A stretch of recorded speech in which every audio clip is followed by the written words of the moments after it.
In 1993, id Software unleashed a force that would shake the gaming world unlike anything before it.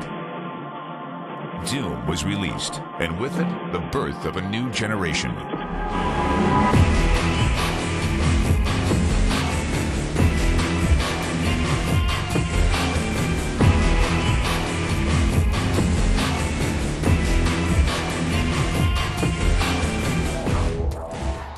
The original Doom was a really significant jump in gaming technology for the time.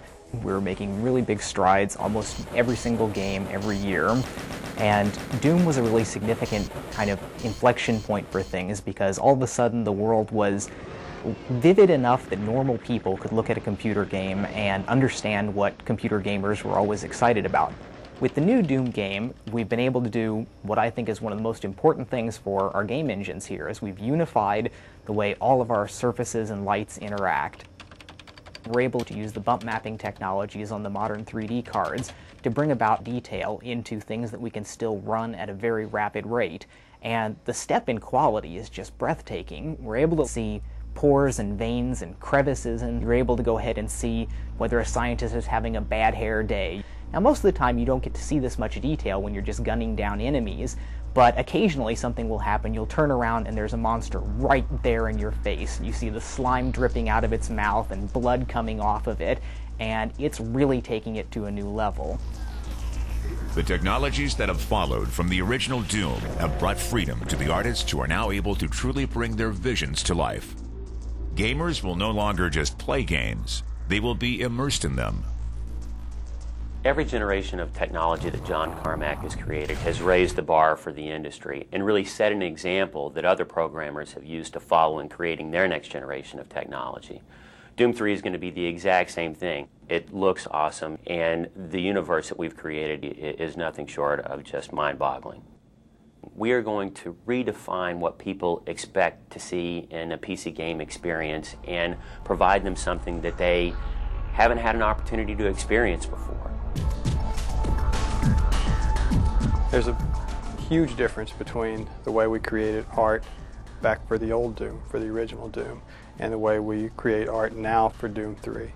When you're trying to compare what you're used to seeing or what you saw in the old Doom compared to Doom 3, it's almost like a comic book coming to life. In Doom 3, we're able to create hyper-realistic environments, things that you really would only see before in a movie. When a character passes through the light and the way the light works against the surface and casts a shadow across its own body and casts a shadow on the floor, the type of detail that we're able to achieve with each character begins to feel like you can reach out and actually touch it. It's pretty much the most frighteningly realistic experience that you have inside a game. In the original Doom, we had a lot of limitations when we were working with the maps. The player couldn't jump, we weren't able to have a room above another room. It was all very simple. The level making experience in Doom 3 is much more complicated than any other title that we've done in the past. As technology's improved, we've had fewer and fewer limitations. And now, with Doom 3, we have the ability to create anything that we want.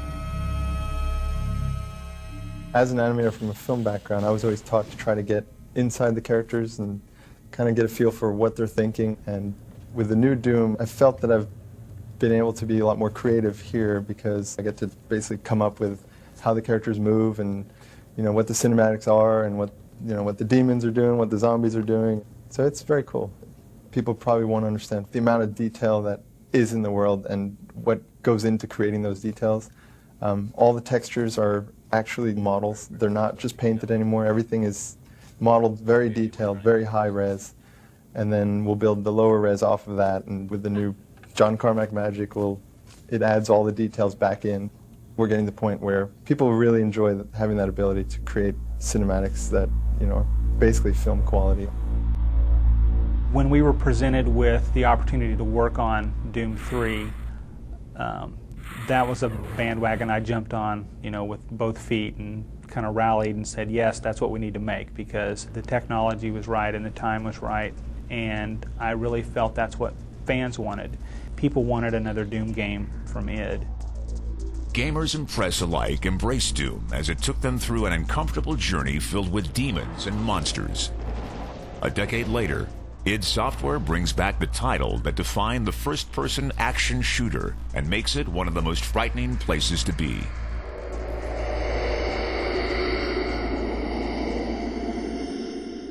The first time I'd seen Doom and played Doom, it came at a very inopportune time where we were, I just finished the Downward Spiral album, and our keyboard player at the time walked in with the shareware of Doom. That halted any sort of work we were getting done. They put a game out that really catered to my taste. It seemed politically incorrect, and it seemed violent, and it seemed like a game that couldn't have been made by a giant company. It was fun, it was addicting. It really just struck a chord with me. The we don't give a shit attitude, that's one of the things that made it great. When I initially talked to John about the next project he was working on, and it ended up being Doom, I think one of the things that excited me about being involved in it was because games today, the technology allows a much more realistic, immersive environment. From a sound perspective, it's infinitely more creative. I'm intrigued about what we will be able to pull off in terms of really getting inside your head and making it an unpleasant place to be.